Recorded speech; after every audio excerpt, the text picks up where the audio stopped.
Okay, this is chapter 19. We are starting this section now where we will be looking at the different groups of microorganisms and the specific diseases that they cause. So in chapter 19, this is focused just on the gram-positive bacteria that are pathogenic for humans. Remember, your gram-positives obviously are going to look purple when you do the gram stain. We often tend to subdivide them into one of two groups, and that's based on their DNA, whether they have a low GC ratio or a high GC ratio. Remember, GC is referring to your guanine cytosine of the DNA. So first we'll start with Staphylococcus. Staphylococcus is in and on everyone. It's an opportunistic pathogen.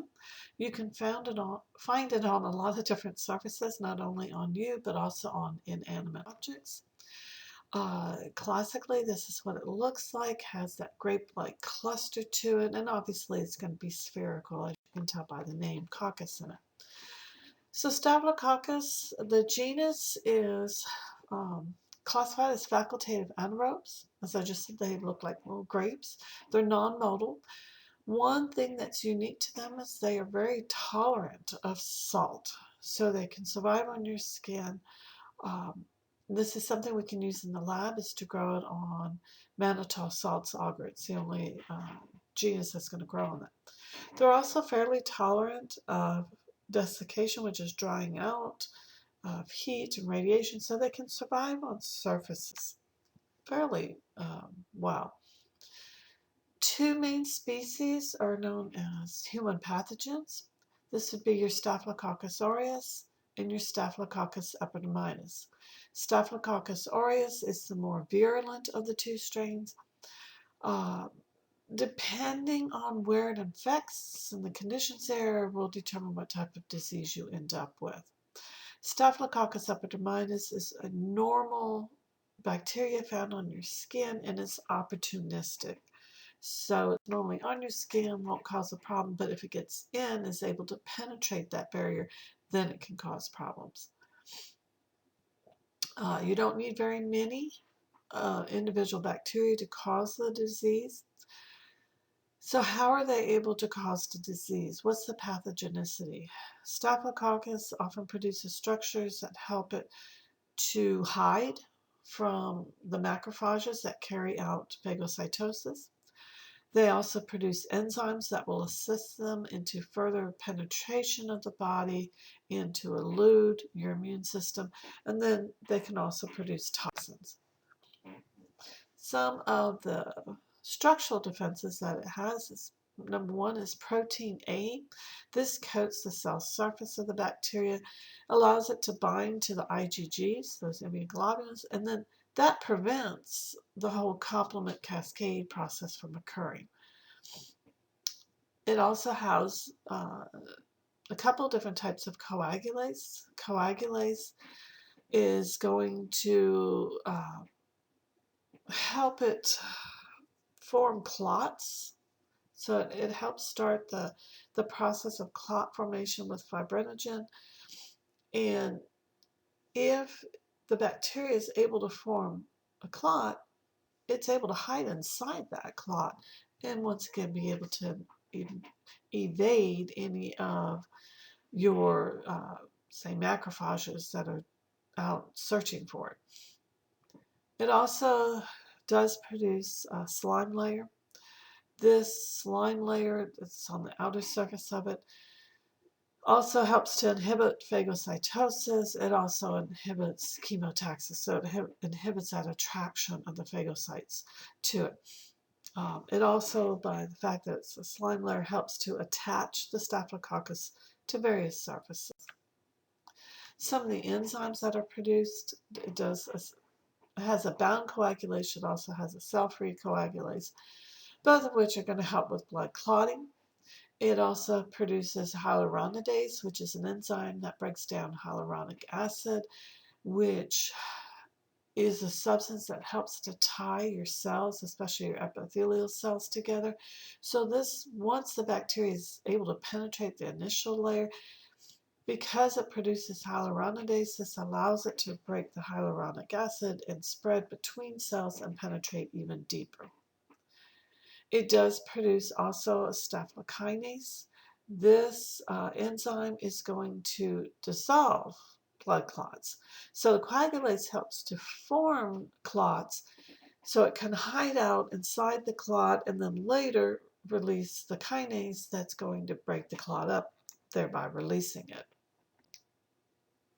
It can also produce lipases, which break down lipids. This is one thing that helps staphylococcus to grow on the skin and also in the oil glands where there's a higher lipid concentration. Another thing that's very important with staphylococcus is that it produces beta-lactamase. What the beta-lactamase does is it breaks down what's known as beta-lactam. It's a part of penicillin. So most of the time you think of penicillin as being very effective against gram-positive bacteria, but it will not be effective against staphylococcus because they produce this enzyme that will break down penicillin. This kind of goes back to what I often refer to as this back and forth. You have your first line of defense, that innate or non-specific immunity. The first line are these barriers. Well, if the bacteria is able to penetrate, say, the skin layer and get past that first line of defense, then you've got the second line of defense. The problem with staphylococcus, as with a lot of bacteria, is that now, okay, we were able to penetrate, so now they produce enzymes to help penetrate even deeper, whether it's the hyaluronidase to get in between the cells. They can hide out and evade your second line of defense, which often involves things like your macrophages to phagocytize anything that's deemed foreign. Well, if the bacteria is hiding out, then those macrophages can't see it, they can't engulf it. And so there's this back and forth. And then we have these artificial means of, okay, we have an infection, let's give an antibiotic. And here's the bacteria was like, oh, yeah, try to give me penicillin. I'm just going to chew it up, break it down, and it's not going to kill me. So it's a back and forth type of situation. In terms of toxins, Staphylococcus produces several different types of toxins. Most of these are going to be produced by Staphylococcus aureus. There are some that are known as cytolytic toxin. They will break down the membrane on cells. There are exfoliative toxins. This causes the cells on the skin layer to just kind of slough off. Scalded skin syndrome is one disease excuse me, that is caused by it. There's another toxin that's called toxic shock syndrome toxin, or TSS. And then enterotoxins, these are usually associated with food poisoning, kind of this classic example of potato salad at a picnic that's been left out. Staphylococcus really likes that, and when it grows in it, it's secreting this enterotoxin, and it's actually the toxin that's making you sick. This is a comparison between Staph aureus and Staph epidermidis and some of the different enzymes that they make.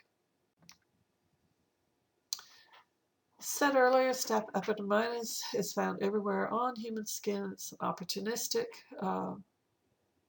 pathogen, so for most people it's not going to cause a problem. It has to be able to penetrate the skin to cause any problems. Staph aureus is going to be found mostly in moist folding areas of the skin.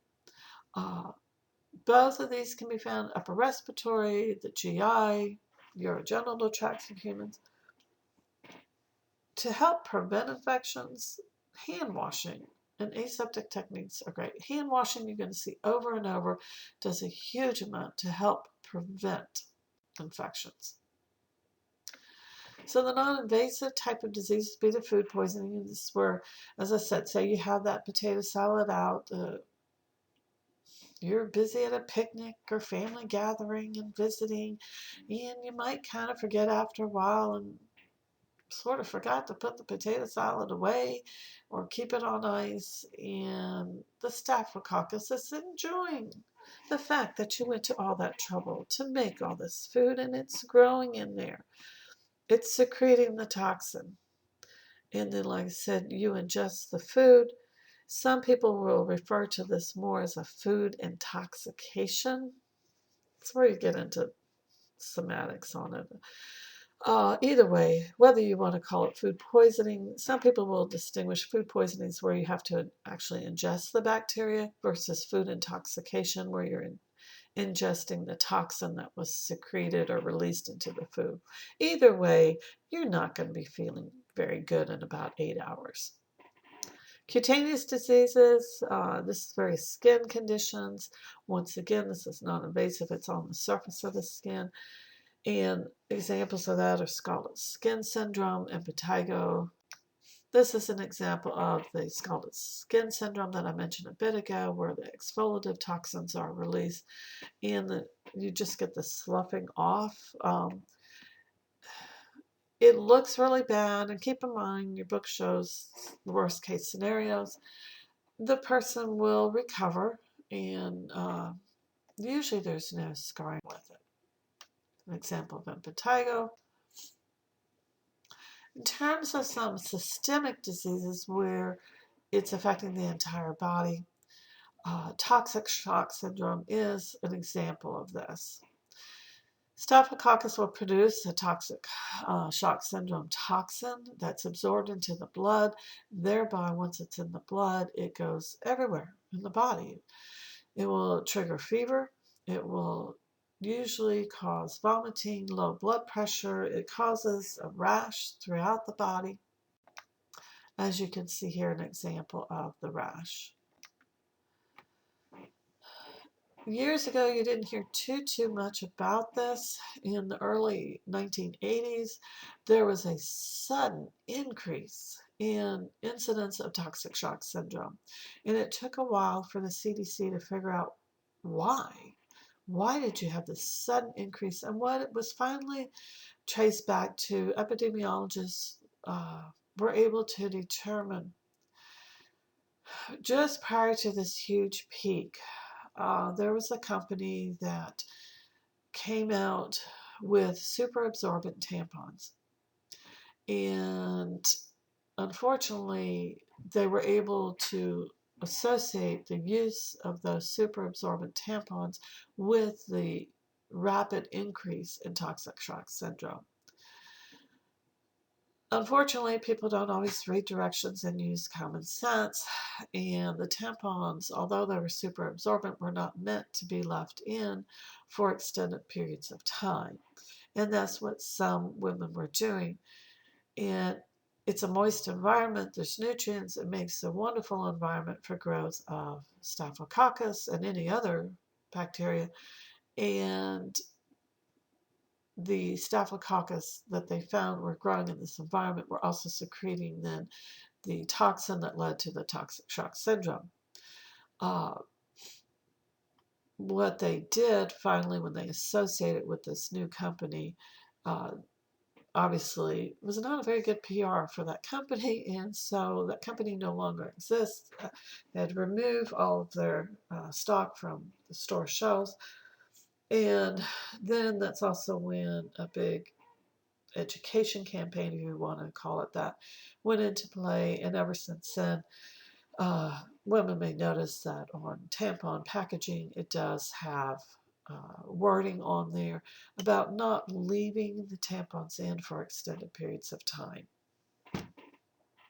After that, you can see from this graph, in the United States anyway, that the number of incidences of individuals suffering from this has greatly decreased.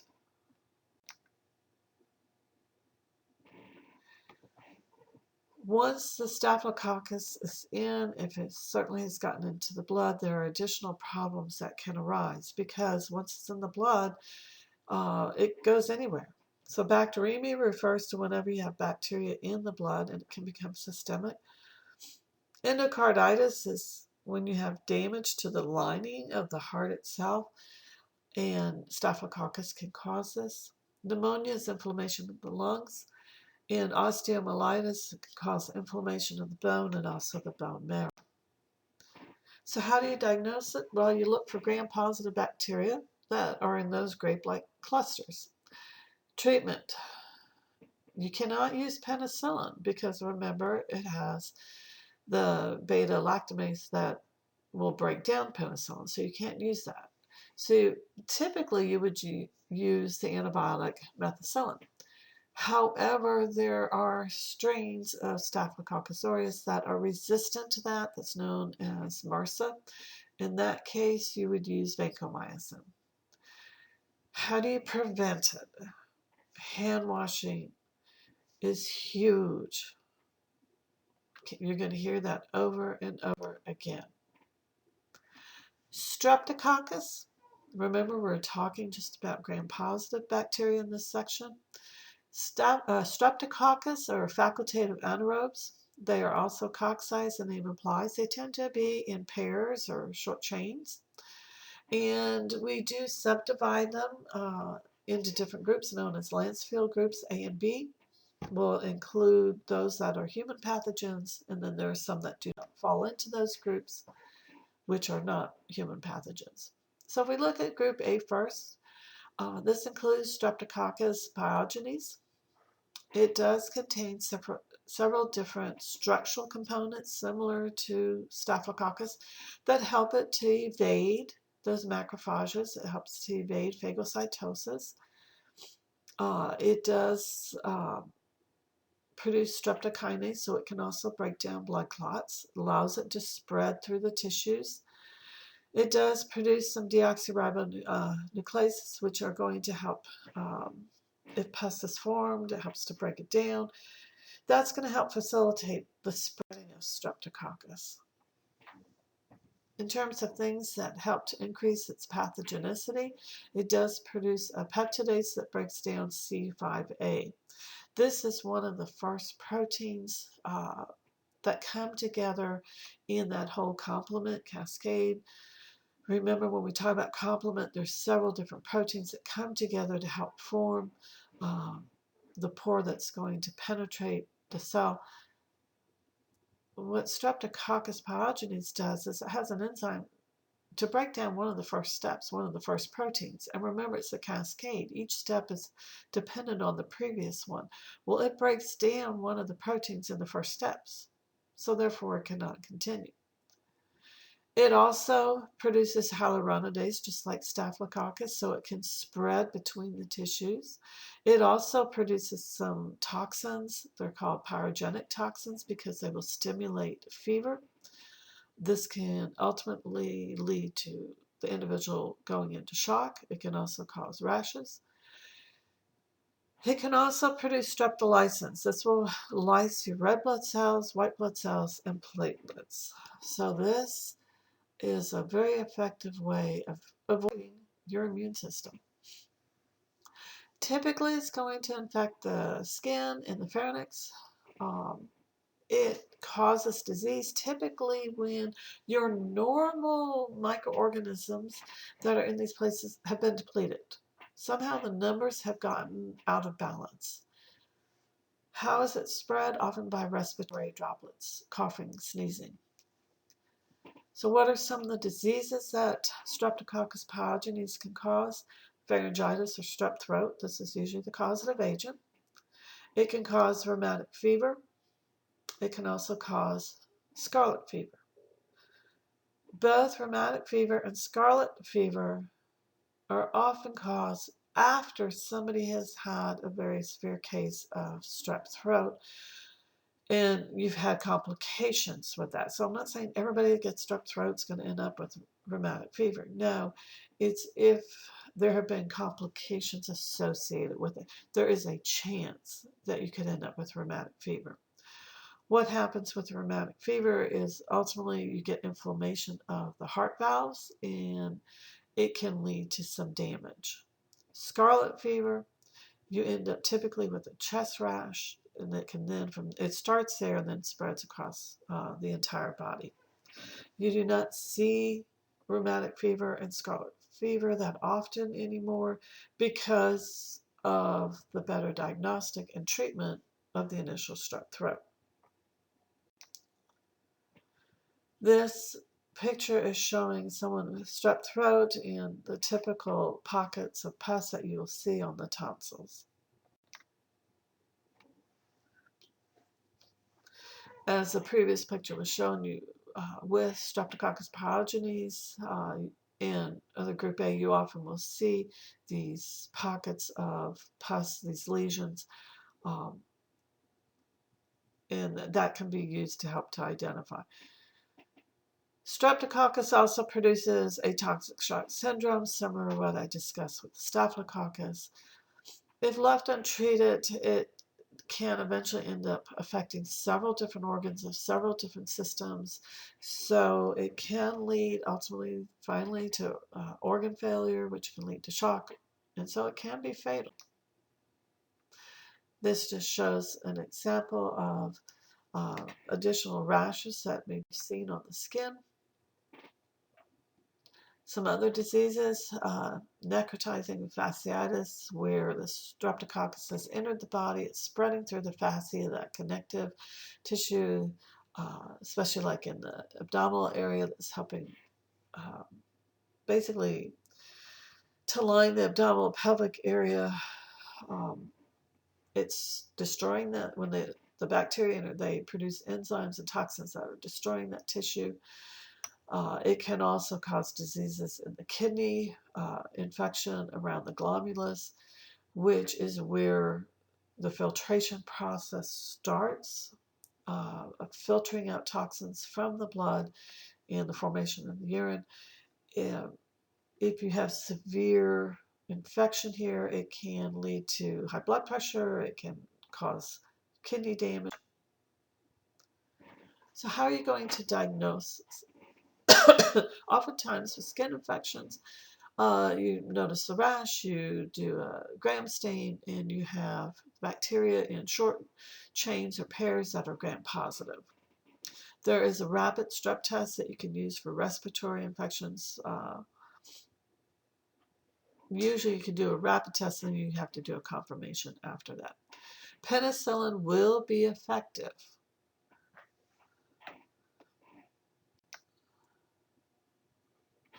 Your group B, because you have the Lancefield group A and Lancefield group B, how do you distinguish the two? You look at certain antigens that are on the cell wall. You also look at, when you grow it on a blood plate, the amount of beta hemolysis. Group A, it typically has a very large, wide zone of beta hemolysis. We have complete clearing of those red blood cells. In the group B, you still have beta hemolysis, but it's not as large a zone as what you would see with the group A. In terms of pathogenicity, there are some enzymes, they're not as well understood as with Streptococcus pyogenes. Group B can often infect, say, newborns that don't have specific antibodies yet. They will eventually colonize the GI tract, genital, and urinary tracts. They can cause wound infections.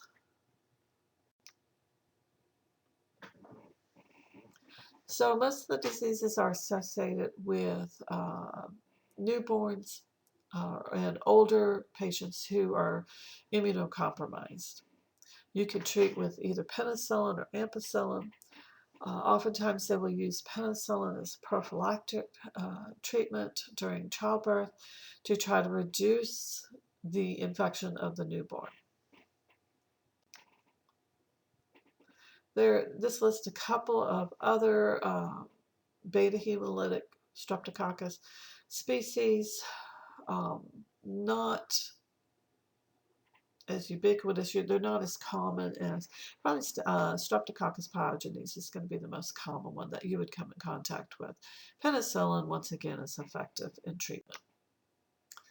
With the alpha hemolytic group, Uh, these are often referred to as the viridians group because when you grow them on a blood plate, there's a little bit of a greenish pigment. That's what you see with the alpha hemolysis. They tend to inhabit, as you can see, the mouth, the pharynx, GI tract, genital tract, urinary tract. These are opportunistic pathogens. So typically in a nice healthy individual, as long as things remain in balance, you don't see any problems. Now, if they enter into the blood, you can have problems with meningitis, endocarditis.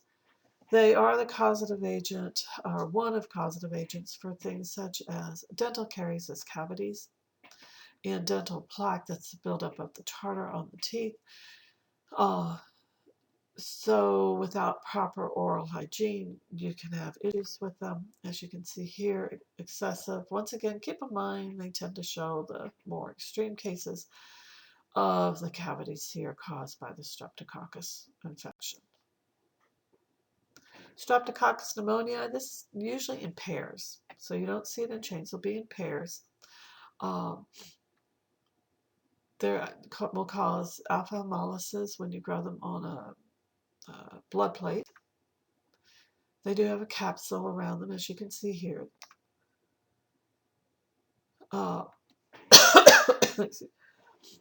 They do produce an adhesion that helps to bind the cells to epithelial cells of the pharynx.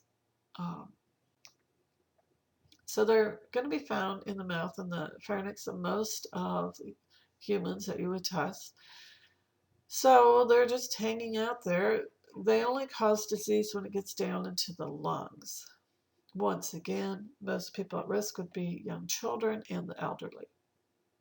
So this is a case of, once again, opportunistic from the standpoint, yes, it's normally in the mouth, it's normally in the pharynx, and not causing any problem there, but location is key. You put it someplace else, such in this case in the lungs, and then it can cause a problem.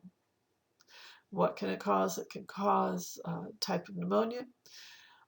Sometimes after viral infections, you can end up with sinus infections.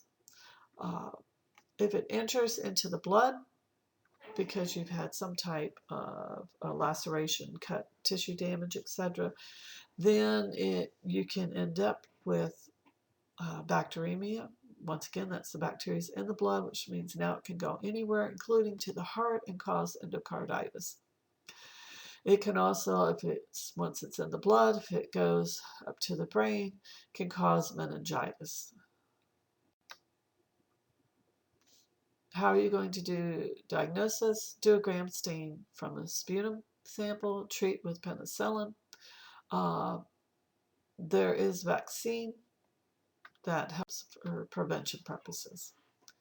Enterococcus used to be classified as what we call group D streptococcus, and then they finally decided, no, it's not that similar. It gets its own genus now. So Enterococcus has its own genus now. Where is it found? It's found in the intestinal tract of animals, including humans. So this is a sample. You can see it where it's not supposed to be, which is in a lung sample here. It naturally is in the intestines. There's two species that do cause diseases in humans, Enterococcus faecalis and Enterococcus faecium. They tend to form short little chains, maybe in pairs. They do not have a capsule around them. Another case of where, yes, in your intestines, they're fine. They're supposed to be there. You move them to another part of the body, and then that's when you end up with the disease. This can be a problem with nosocomial infections or those healthcare associated infections.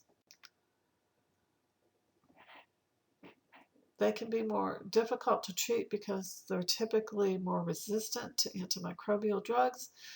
So prevention is going to be key. Really try to help with that good hygiene, wash hands, aseptic techniques. This table is a summary of the different pathogenic streptococci, the different groups, the different species, and what are some of the diseases that are associated with them. Bacillus. We're not talking about the shape, we're talking about the genus Bacillus, so it would always be capitalized and then italicized or underlined. These are facultative anaerobes.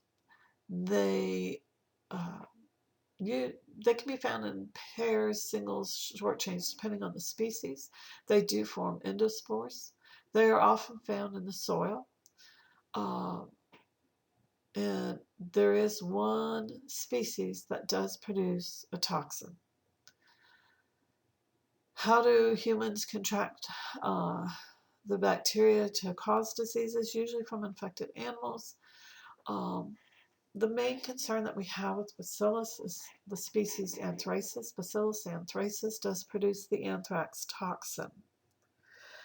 How do you get this particular bacteria? Like I said, it's commonly found in the soil. Because it does produce spores, transmission is oftentimes by inhaling of the spores, or you've had a break in the skin and the spores were able to get into that tear, into that laceration, or you ate something that had the spores in it, so you ingested it. This shows what Bacillus anthracis looks like. Obviously, it's a rod. You very easily distinguish that it is a rod as it is embedded here in this tissue sample. With Bacillus anthracis, there's 3 different clinical aspects of it. Gastrointestinal anthrax, which is fairly rare, you would have to ingest it. Inhalation anthrax, this used to be rare, you'd have to inhale the spores. Inhalation anthrax has a very high mortality rate. And I'll just say this is the concern in terms of bioterrorism, is that if it were to fall into the wrong hands and if somehow the spores were released and people inhaled them, you would have a high mortality rate.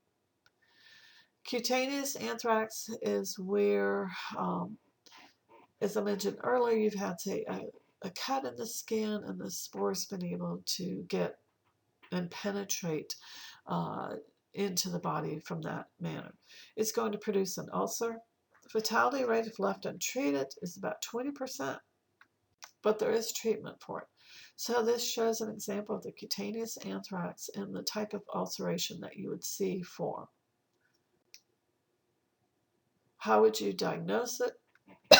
You look for very large gram-positive bacillus in the sample. There is several different options to use as antibiotics that are effective against treating it. The main prevention is controlling of the disease in animals so that you're, say, on a ranch and you have cattle. You can control it in the cattle so that your ranch hands never would come in contact with it. There's a vaccine that is available. It is not for general public. Typically, it is used for individuals such as that are considered more high risk. Military is an example. In terms of controlling a disease, this is where the old terminology of bury it deep comes from. Way back, ranchers early on figured out that when they, say, had a herd of cattle, and one of the animals became infected and died, they recognized the symptoms of it and they knew they had to bury it, but bury it deep enough so those spores were not spread and then would inoculate either themselves or the rest of the herd. So that was the idea. Bury it deep so the spores would not be carried by the wind. And also were the terminology of 6 feet. They felt that if they buried the animal at least 6 feet down and then covered it up, coyotes, other scavengers, they're not going to dig that deep. Clostridium is another gram-positive bacillus. It also produces spores. It is anaerobic. It is very common in soil, water. It's also very common in the GI tracts of animals, including humans. Remember, those endospores are beneficial to the bacteria, allowing it to survive in very harsh conditions. There are several different species of Clostridium that are pathogenic on humans. Clostridium perfringens, it's the first one we're going to talk about. You unfortunately may come across this in your career in the healthcare field. Clostridium perfringens does produce several toxins that are going to cause damage that's irreversible. It grows in the digestive tract of humans and animals. It can cause food poisoning. The other thing it can cause is gas gangrene. The endospores are introduced into the body. You've had some trauma, some accident, cut, stab, whatever, and the endospores are introduced into the body. Those endospores are going to germinate, and the vegetative cells start growing, and eventually it causes necrosis or cell death. And that's what gas gangrene is, as you can see here on this individual's toes. You need to remove the dying tissue there and prevent the spread from, in this case, the toes, from going up the foot and up the leg. If left untreated, it will be fatal. So, usually for diagnosis, I mean, you can look, such as at that previous slide, and tell there's a problem here. In terms of treatment, if it's food poisoning, it's going to run its course, and that's going to be self-limiting. For the gas gangrene, like I said, you need to remove that dead tissue. You need to start administering antibiotics. Typically, you'll start with penicillin first. You need to also administer an antitoxin. Prevent that gas gangrene condition from, like I said, progressing onward. How do you prevent? Well, number one, in terms of food poisoning, keep your hot foods hot and your cold foods cold. Refrigerate foods. Don't leave them sitting out for long periods of time. In terms of gas gangrene, clean the wound as soon as possible after an injury has occurred. Wash it out. Clean out that wound properly. Don't allow dirt and, oh, I'll deal with it later. No, the healing process is going to start right away. Very quickly, the body's going to start trying to form a scab. You need to rinse that area and clean it properly before the scab has been formed so that you prevent the spores from ever being able to germinate. Another species, and we're seeing more and more of this, is Clostridium difficile. Some of you who already work in the healthcare field may be familiar with, we just abbreviate this as C. diff. It does produce some toxins. It also produces the hyaluronidase enzyme, which allows it to spread between cells. It's often found in the intestines. It's an opportunistic pathogen. We find oftentimes you have patients, if they're taking a broad spectrum antibiotic, it's going to be killing a wide range of not only pathogens, but your normal flora there, and that will allow things, once again, to get out of balance, and C. diff is the one that's going to take advantage of that. A minor infection may just be a severe case of what we refer to as explosive diarrhea. Serious cases, what happens is you have a massive infection, and this can actually become life-threatening. So how do you diagnose it? If you can isolate any of the organisms from the feces, if you're in the healthcare field for a while, you tend to notice other little things, such as tends to have a very characteristic smell that's not good.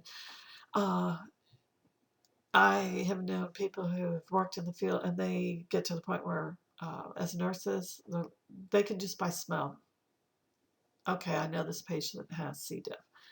You would still obviously do the diagnosis on it. Treatment, if they're on a broad spectrum antibiotic and it's just treating a minor infection, stop it. You can treat C. diff with antibiotics that are selective against it. Once again, prevention, proper, good hygiene. Clostridium botulinum. This is another one of the pathogenic species. It's found commonly in soil and water. Once again, it's anaerobic and it does form spores. When those spores germinate and the vegetative cells are growing, they can produce a toxin, which is known as the botulism toxin, that causes the disease botulism. These toxins, there's several different parts or varieties of the toxin. This is the most severe or deadliest toxin naturally produced known to man. So you need to be very, very careful with this. What does the toxin do? It will bind to the neurons, and ultimately it's going to prevent muscle contractions from occurring. So the neurons, as you can see in the far left of this diagram, the neuron comes down and it's going to innervate a muscle cell. And in the middle picture, you can see under normal conditions, there's the synaptic cleft, that space between the muscle, and which is red, and the neuron, which is shown here is in yellow. Under normal conditions, that nerve impulse or action potential is coming down the nerve. When it reaches the end, it is going to stimulate those vesicles, those little circles with the green dots. The green dots are representing acetylcholine, which is a neurotransmitter. Under normal conditions, when that nerve impulse hits the end of the nerve there, it will stimulate those vesicles to release the acetylcholine, which is going to diffuse across the synaptic cleft and bind to receptors on the muscle. And then that's going to start the process on the muscle side for a muscle contraction to occur. What happens with the botulism toxin, that nerve impulse may still come down the nerve, but the toxin is going to prevent the release of the acetylcholine. It doesn't allow the vesicles to release it. If you don't have any release of acetylcholine, you will never get a muscle contraction. It's considered a form of paralysis because you never get muscle contractions. You can have all the stimulus coming down, but nothing is going to happen. So what happens with this? This is where we call it intoxication, because it's due to the botulism toxin. Once again, you don't necessarily have to ingest the bacteria. You ingest the toxin. Now, you may also have the bacteria in the mix there. Foodborne. You are eating something that has the botulism toxin in it. If nothing is done, this could lead, depending on where the toxin goes, if it's affecting, say, the area around your diaphragm is a muscle. It is necessary for you to breathe, to inhale, or the external intercostal muscles along the ribs. If it's in that area, you can end up dying from suffocation, asphyxiation. You cannot breathe anymore. Infant botulism, once again, this is often from the ingesting the endospores. This is not that common anymore. It was often associated with infants ingesting honey, and the spores would be in the honey. Wound is when you have a wound that has become contaminated with the endospores. So how do you treat it? You want to neutralize the toxin. You can give antimicrobial drugs, rinse out the wounds. Prevention.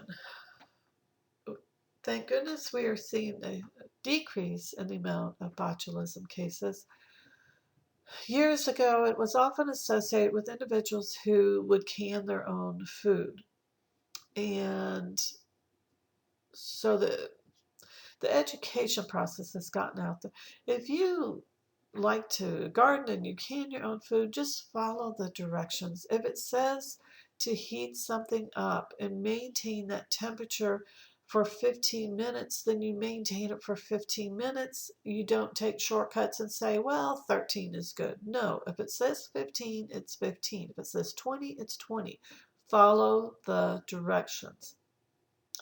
Infants under 1 year of age should not consume honey because it has been found that sometimes there are small amounts, and for adults it doesn't seem to affect us, but for infants it can cause botulism.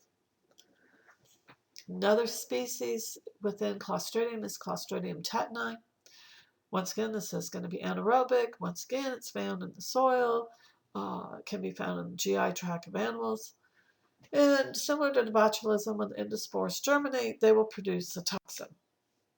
Here is an example of a spore stain showing the classic rods with the endospores, just mean they're on the end of the, and not in the middle of the cell. So you can see the swelling, those are the spores. When the bacteria dies, it does release this tetanus toxin. It is a neurotoxin.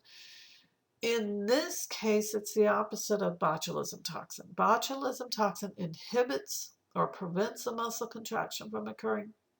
The tetanus toxin doesn't stop the muscle contraction, so the muscle contractions just continue on. So normally, once again, that neuromuscular junction area, you're producing and releasing that neurotransmitter. It will eventually be broken down. There's also an inhibitory neurotransmitter that's going to help break down and slow down and stop the contraction. What happens with the tetanus toxin is that it essentially stops the inhibitory action. So the muscle contraction just continues on and on and on. What we often see is initially with the jaw and around the neck muscles, which is why this is commonly referred to as lockjaw, that those muscles are contracting. You cannot open the individual's mouth. This can spread to other areas throughout the body. Excuse me. And if left untreated, it can die. The individual can die. Usually now it is seen in your underdeveloped countries. There is a very good vaccination program to help prevent this, certainly in our country. This shows a baby that has tetanus. You can see from the picture, like the arms, how the muscles are contracted and very rigid. You can even see how the back of the baby, the muscles are contracted, and you have that abnormal curvature now of the back. So how do you diagnose tetanus? By that characteristic contraction of the muscles. How would you treat? Number one, goes back to any type of wound, clean it well. You want to remove those endospores. You can administer drugs, either antimicrobial drugs and also antitoxin. How do you prevent? Like I said earlier, there's a good vaccination program. You do need to have boosters of tetanus. So as an adult, if you say step on a nail, why do they ask you about your last tetanus shot? Well, nails can be rusty. It's tetanus, Clostridium tetani is commonly found in the soil. So there's a chance you could have picked it up, and they want to make sure that you have enough protection. They keep going back and forth. Currently, it's about every 10 years you need the booster. For a while, it was 5, then it was 7, then it was 10, then back to 5. So currently, it's about 10, but that's something you'd always check when you're finally in the field and working. You would know what the current up-to-date recommendations are. Listeria. Or before we move on real quick, with Clostridium, both tetani and botulinum, because as an anaerobic, when they grow, a byproduct is often gas. And just kind of FYI, that is where some of you may have grown up with your moms or your grandmothers telling you never buy a canned item that's bulging or swelling. That's actually very good advice, because usually that means there's something in there that's growing, that's producing gas. And it's got to be a lot of gas to make the can swell. And so it's likely that you don't know what it is offhand, but if Clostridium either tetani or botulinum was in there, that's potentially what could happen is that because it grows anaerobically, it could produce that gas, which would cause the container to swell. So I would agree with, and just personally, if I see a can that is misshapen, is bold, I don't care if it's the last one there, I don't buy it, I don't pick it up. Listeria, the species is Listeria monocygenes. This is a bacillus, but it's non-endospore-forming. It's also found in soil and water and animals. How do you get it? Usually by consuming contaminated food or drink. It is an intracellular pathogen, so once it's in you, it will often grow in the phagocyte. So monocyte might come and carry out phagocytosis, engulf it, but it's not killed. It will survive in those phagocytes. They can cause meningitis in certain groups. Most people will be fine. One of the largest groups that we have to be careful with here are women who are pregnant because Listeria can cross that placental barrier. So it can be transmitted to the developing fetus. It can cause premature delivery. It can cause miscarriage, stillbirth. It can cause meningitis in the newborn. So very serious if this occurs. What's the treatment? Ampicillin prevention. They're saying individuals who are at risk should avoid certain foods. Listeria has often been associated with cold cut type of meats, luncheon meats. And so sometimes they will recommend, certainly women who are pregnant, you just might want to limit your intake, if not reduce your intake of processed cold cut meats. Mycoplasms, these are the smallest of your free-living microbes. They don't have the enzymes for carry out the Krebs cycle. They don't have cell walls. They don't have cytochromes. So they're very limited on and different on the way that they can grow. They can be associated with pneumonia and some urinary tract infections. There's only a few of them that will cause diseases in humans. They tend to have what's this characteristic type of colony when grown petri dish. It's often referred to as a fried egg appearance because you have the colony, and then in the very center you tend to have a raised darker, which kind of looks like a yolk, if you would, of a fried egg. Typically what will happen with Mycoplasma pneumoniae is that it will attach to the epithelial cells of your respiratory tract. And it interferes with the ability of you to remove the mucus, and that allows the bacteria to start colonizing even more so. For a lot of people, the disease that's caused is not going to be severe enough to require hospitalization. It kind of runs its course. You may treat it with some antibiotics. It's fairly common in young children. That's an example of what it would look like. So I said there's different drugs you can use to help treat it.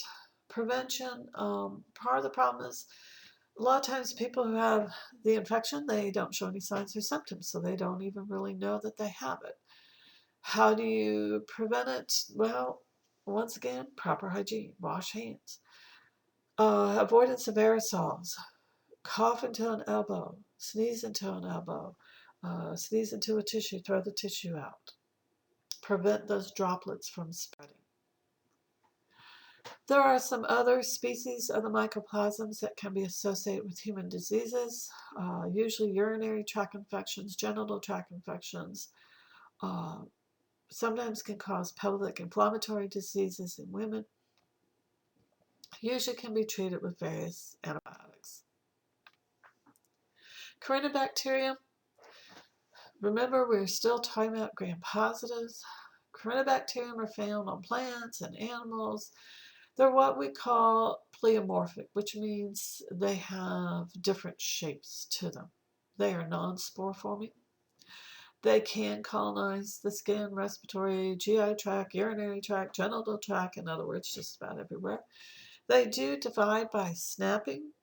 So when you look at them by doing a gram stain, microscopically, sometimes they have these little V shapes. Sometimes they have what palisade. Palisade just looks like the rods are all lined up in a row, not in a chain, but longwise to longwise. Kind of like wood slats for building a fence. Corynebacterium diphtheriae. This is your one species in here that's going to be your most concern. It causes diphtheria. Because of immunization in most developed countries, we no longer see this, or certainly in very small numbers. It is, however, endemic still in underdeveloped areas of the world where there is not the immunization. It is transmitted by respiratory droplets or by close skin contact. It does produce a toxin, and that's what's causing a lot of the problems. If the bacteria does not produce a toxin, it's not going to be pathogenic. One of the main concerns is that it will produce what's known as a pseudomembrane, and this will be used for diagnostic purposes as well. If not corrected, the pseudomembrane can cause suffocation. As you can see in this diagram here, when you are looking in the pharynx, back by the oropharynx, the back of the throat there from the mouth, you can see that white area. That is the pseudomembrane is marked. If that continues to grow all the way across, it does block the airway and the individual would suffocate. So surgically, that needs to be removed. So I say, seeing that pseudomembrane, that's going to be huge in helping with diagnosis. Treatment, administer an antitoxin. You can give antibiotics such as penicillin or erythromycin to kill the bacterium. And then, like I said, you may need to do surgery depending on how large that pseudomembrane has progressed before diagnosis to remove it. Prevention, immunization has been very, very effective. Mycobacterium is a non-spore-forming, still gram-positive. These are a little different in that they have very high lipid content or waxy lipid called mycolic acid in their cell wall. This makes it hard to do the gram stain, even though they'd be classified with the gram positives. Why do they have this mycolic acid? Typically, the organisms are very slow to grow. It does help protect them from lysis after they have been phagocytized. It helps them with growing inside your cells.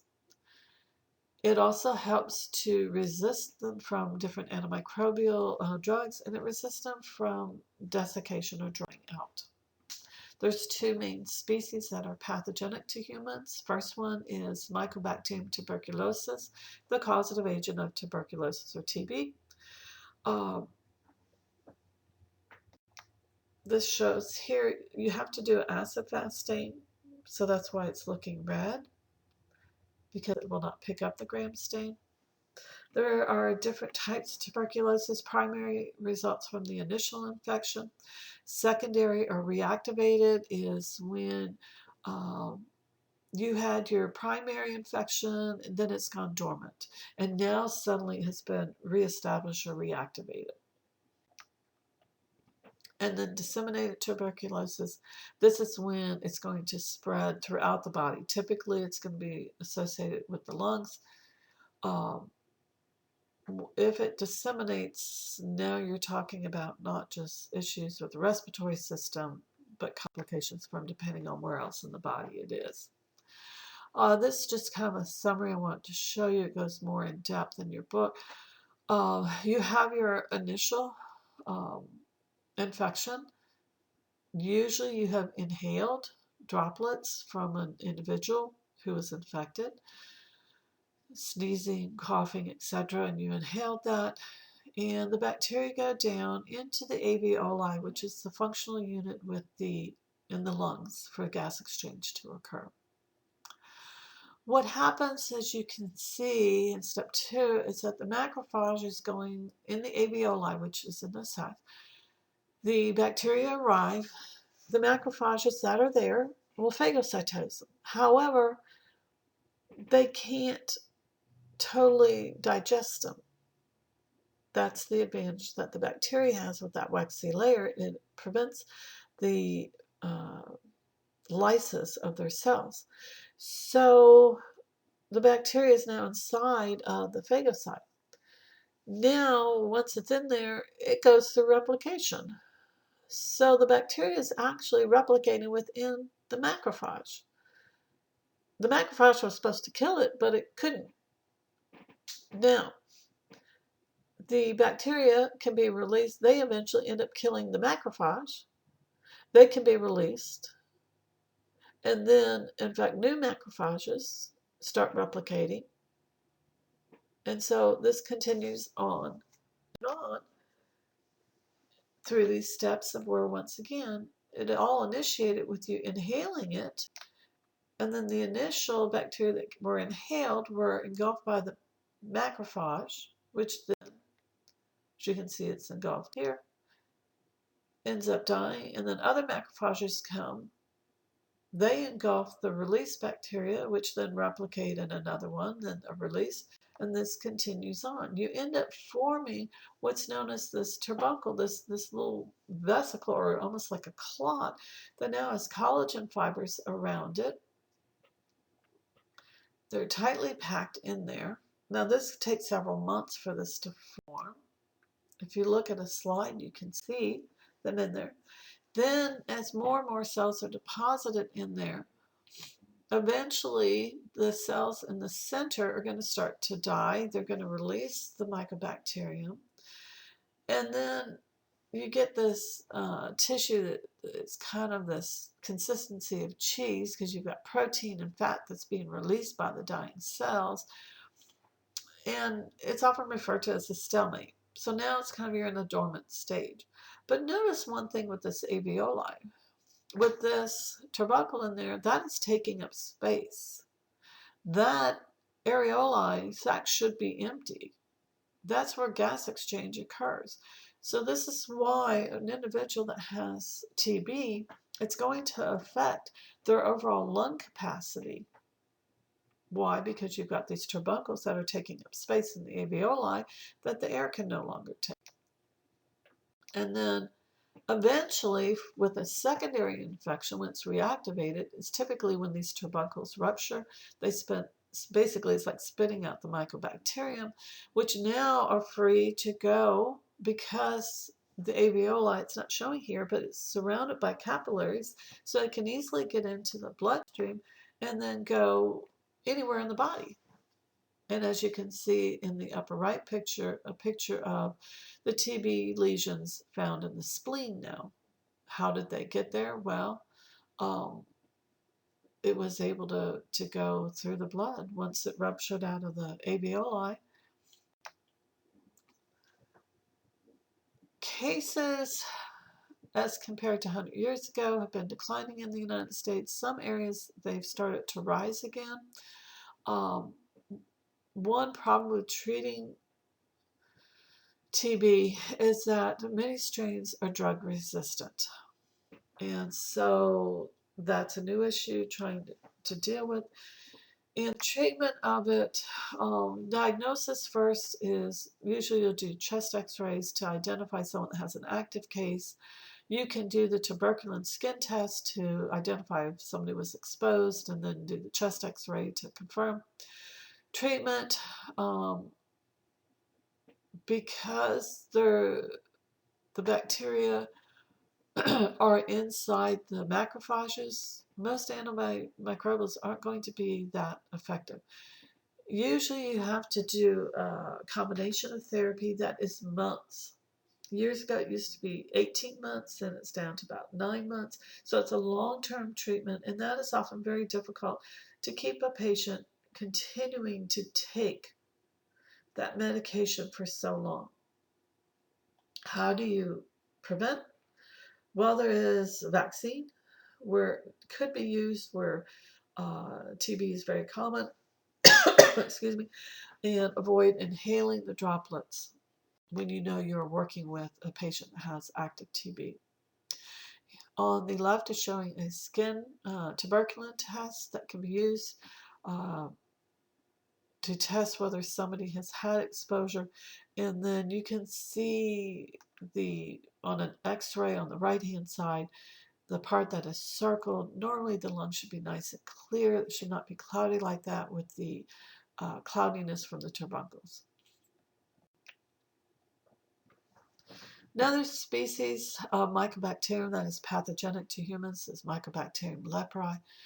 This causes leprosy, which is also goes by the name of Hansen's disease. Mycobacterium leprae tends to prefer growing at about 34 degrees C, and our internal body temperature is 37. So therefore, it likes to grow on cooler areas of the body, which is typically on the extremities.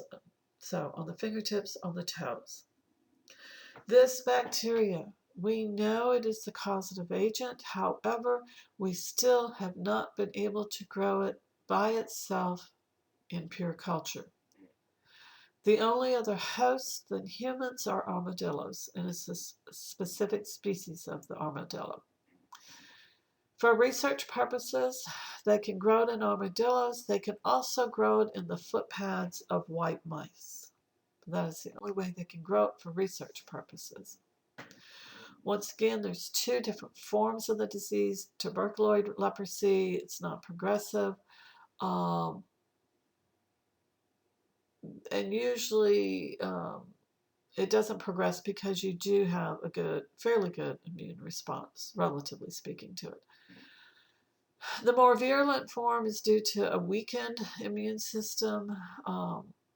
Only about 5% of the population worldwide would even be susceptible to this form of leprosy because you have to have a weakened immune system. That much we do know. How is it transmitted? They don't know 100%, but it appears to be close contact, but over a long period of time. It can result in deformities. Years ago, people used to say, oh, the fingers fall off or the toes fall off. No, what happens is the bones on the extremities start to be reabsorbed, so it's like they're just shrinking in. But you do end up with deformities. Diagnosis is based mostly on signs and symptoms. Treatment, there are some drugs. Usually you have to continue it for the rest of your life. There's not a cure for it, but it will arrest it, meaning it will stop the disease from progressing from that point that you start treatment on. So wherever you're at, it will not progress anymore once you start with these drugs, as long as you continue with the drugs for the rest of your life. But it is not a cure. How do you prevent it? Well, you try to limit exposure to the pathogen. And most people probably are not going to be exposed to it. Before we move on, I will say this. Back in the early 1980s, I did have the opportunity to essentially go on a field trip to Carville, Louisiana. At that time, that is where the World Center for Hansen's Disease Research was being done. There was an active leper colony there. It is Carville, Louisiana, is south of Baton Rouge, Louisiana, right along the Mississippi River. They had about 350 acres that was devoted to research. At that time, the facility, they kept track of every individual in the world who had ever been tested and came back positive for leprosy. They would contact the individuals on a once-a-year basis monitoring them. There at the facility, um, there were residents who chose to live there. It was optional, it was not mandatory. They had a couple of small cabins for couples if they wished to live there. They also had one building that was set up like dorm rooms or little apartment rooms for singles. They had one area for males, one for females. And so they were self-sufficient apartments. Once again, it was purely optional for the individual to leave there. They could come and go as they wished on the facility. If a couple chose to live on the facility in one of the cabins, that was fine. However, if it was a young couple and they had a child, the child was not allowed to remain and live there permanently. The reason for that was because they knew the transmission had to do with direct contact over a long period of time, and young newborns' immune systems are not fully up and functioning. So they did not want to take a chance of the child, the newborn, becoming infected. So the couple would be given the choice. They could either live off-site and live with the child themselves and raise it, or if they chose to live on-site, the child could not stay with them, however, could be raised by a family member and could come visit them as often as possible. The facility was totally self-sufficient. They had a huge farm on the area, so they provided their own food. They had a cafeteria there. They had a movie theater, a bowling alley. The Sisters of Charity helped to run the facility,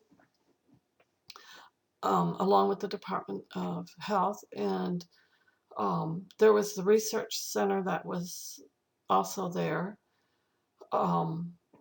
It was kind of almost like stepping back in time to like about the 1950s in a way, the way it was built. That facility has since closed. There are still residents who were there at the time were allowed to stay there and continue living there. But for me, it was a very interesting experience to be able to go there. They had their own shoemaker who built shoes for the residents because of the deformities on the feet. Um, they often lose feeling, don't know when to take the next step. So he made special shoes that had like a little curvature that rocked, that when you lean forward, it would naturally propel you to take the next step. He also, way before Velcro was common in the general public, made shoes with Velcro fasteners instead of ties, since a lot of individuals could not, they didn't have the dexterity to tie a shoelace. They taught them, occupational therapists taught them certain things because, once again, with the hands, they often lost nerve feelings. If you're cooking and you need to remove a pot or a teapot or something from the stove, no matter what, you always put oven mitts on because you may not feel that it's hot until you smell burning skin. One of the tour guides that took us around, very entertaining, happy woman, made a comment. She goes, I can do everything you can do. I just might do it a little bit differently. That's all. So it was a very interesting thing to go into. Like I say, the medications that the individuals are given will stop the disease at the point it's at. So that's why they say it will arrest it, but it is not a cure. There are some additional mycobacterium species that can cause some infections, typically with individuals who have a compromised immune system. And usually it's, how do they get it? It's from ingesting contaminated food or water. Propionibacterium are small anaerobic rods. They're often found on the skin. They can be the cause of acne in adolescents and young adults. Usually it's an opportunistic pathogen. You can use antimicrobial drugs in severe cases, but usually no treatment is necessary. And this is just showing the progression of the acne, where initially the bacteria tend to infect the hair along the oil glands of the hair follicle. And then you get inflammation, which kind of swells over the pore, blocking it. You end up then with increased oil because it can't be released because the inflammation or swelling has closed the pore. And then the bacteria are loving this and growing there. The leukocytes are trying to get there and attack the bacteria. Now you end up with dead and dying bacteria, dead tissue. You still have all the excess oil there, and eventually form the pustule, which is basically forming the cystic acne there. You may end up with scar tissue, depending on how severe this is. Neurocardia are common inhabitants in the soil. Once again, they produce opportunistic infections, either inhaling it, introducing it into under the skin because you've had a cut. As long as that outer layer is not breached, there's no problem with it. Diagnosis, usually by looking at the samples. You can look on the previous slide, some of the diagnostic, what does it visually look like, treatment. For most individuals, you can start with antibiotics. Long-term immunocompromised, it's going to be a poor process because they're already dealing with the issue that's making them immunocompromised. Any long-term treatment is going to be very tough on them. Prevention, avoid exposure to it in the soil. Actinomycetes, these are often found in human mucous membranes. So once again, can be opportunistic if it somehow is able to break through the mucous membrane. Severe cases, you end up with abscess that must be treated. Surgical removal of that infected tissue, administer typically penicillin. Prevention, once again, use good oral hygiene. So this is sums up for the gram-positive bacterium.